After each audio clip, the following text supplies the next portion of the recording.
ಸುಬ್ರಹ್ಮಣ್ಯ ಗ್ರಾಮ ಪಂಚಾಯತ್ ವಿಜೇತರು ನಿನ್ನೆ ಇತಿಹಾಸ ಪ್ರಸಿದ್ಧ ಕುಕ್ಕೆ ಸುಬ್ರಹ್ಮಣ್ಯ ಕ್ಷೇತ್ರಕ್ಕೆ ಭೇಟಿ ನೀಡಿ ದೇವರ ದರ್ಶನ ಪಡೆದು ಸುಬ್ರಹ್ಮಣ್ಯ ಮಠಾಧೀಶರಾದ ಶ್ರೀ ವಿದ್ಯಾಪ್ರಸನ್ನ ತೀರ್ಥ ಶ್ರೀಪಾದರ ಆಶೀರ್ವಾದ ಪಡೆದರು. ಕುಕ್ಕೆ ಸುಬ್ರಹ್ಮಣ್ಯ ಗ್ರಾಮ ಪಂಚಾಯತ್ ಚುನಾವಣೆಯಲ್ಲಿ ಗೆಲುವು ಸಾಧಿಸಿದ ಬಿಜೆಪಿ ಬೆಂಬಲಿತ ಅಭ್ಯರ್ಥಿಗಳಾದ ಎಚ್.ಎಲ್. ವೆಂಕಟೇಶ್, ಭಾರತಿ ದಿನೇಶ್ ರಾವ್, ದಿವ್ಯಾ, ಯಶೋಧ ಕೃಷ್ಣ, ಸವಿತಾ ಕೆ ಹಾಗೂ ಪಕ್ಷ ಬೆಂಬಲಿಗರು ಶೇಖರ್ ಸುಬ್ರಹ್ಮಣ್ಯ ಇವರು ಶ್ರೀ ಸುಬ್ರಹ್ಮಣ್ಯ ದೇವರ ದರ್ಶನ ಪಡೆದು ಸುಬ್ರಹ್ಮಣ್ಯ ಮಠಾಧೀಶರಾದ ವಿದ್ಯಾಪ್ರಸನ್ನ ತೀರ್ಥ ಶ್ರೀಪಾದರನ್ನು ಭೇಟಿ ಮಾಡಿ ಆಶೀರ್ವಾದ ಪಡೆದರು.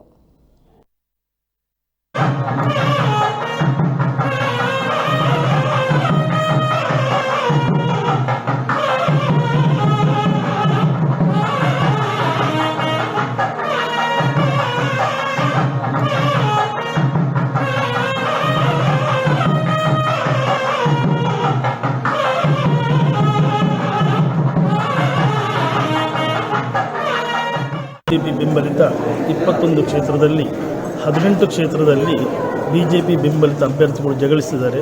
ಅದರಲ್ಲಿ ಸುಬ್ರಹ್ಮಣ್ಯ ವಾರ್ಡಿನಲ್ಲಿ 10ರಲ್ಲಿ 10 ಜನ ಸ್ಪರ್ಧೆ ಮಾಡಿ 7 ಜನ ವಿಜೇತರಾಗಿದ್ದಾರೆ.